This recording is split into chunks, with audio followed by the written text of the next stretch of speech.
that's good enough. Welcome to a fix-it vlog, should we call it today. Down here. Interesting thing happened the other day on the way to work in the morning. 6:30, driving along. I went from main beam, went to dip beam, had no beam. And when you've got 30 tons of dairy tanker approaching you, makes things rather exciting, I can tell you that. So, obviously, headlight switch for dip main beam is playing up. Not a good thing. Usual fault on these vehicles.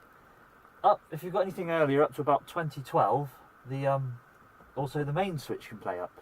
The main problem is that the full current that goes to your headlights comes through the switches. 2012 and after that, what they did is they relayed it so you had an ignition feed, so therefore you can't leave the headlights on when the ignition switch is in position 0, which is a great thing, but it also meant stopped having the full current going through the main switch. But it still goes through now a relay underneath the seat here, from the main switch relay up to the dip and flash switch. So it means this one still gets all the power, so therefore it still eats the contacts, and it's typical brilliant Lucas engineering, pun included. So either way, we've got to replace the switch today, and it means taking this to bits. So hopefully it shouldn't take too long. So crash pad off first.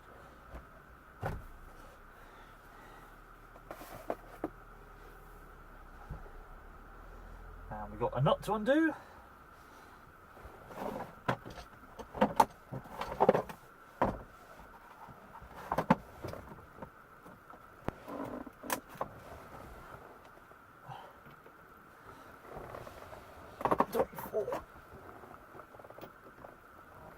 That one.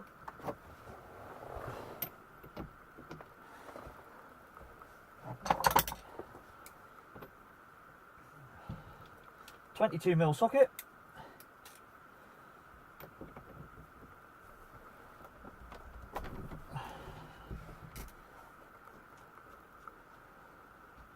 Top tip of the day, when you want to take the steering wheel off, don't remove the nut completely.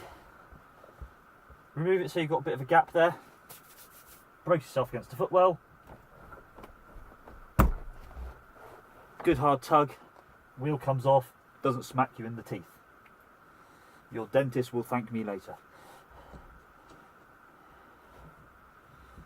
Make a mental note where approximately it was. As you can see, mine is slightly canted off. There we go. There is a nice black mark between the top of the steering wheel and the boss on the top of the steering shaft, so I know I can line him up nice and lovely jubbly later. Whoa. We stopped this workshop feature because I was wrong.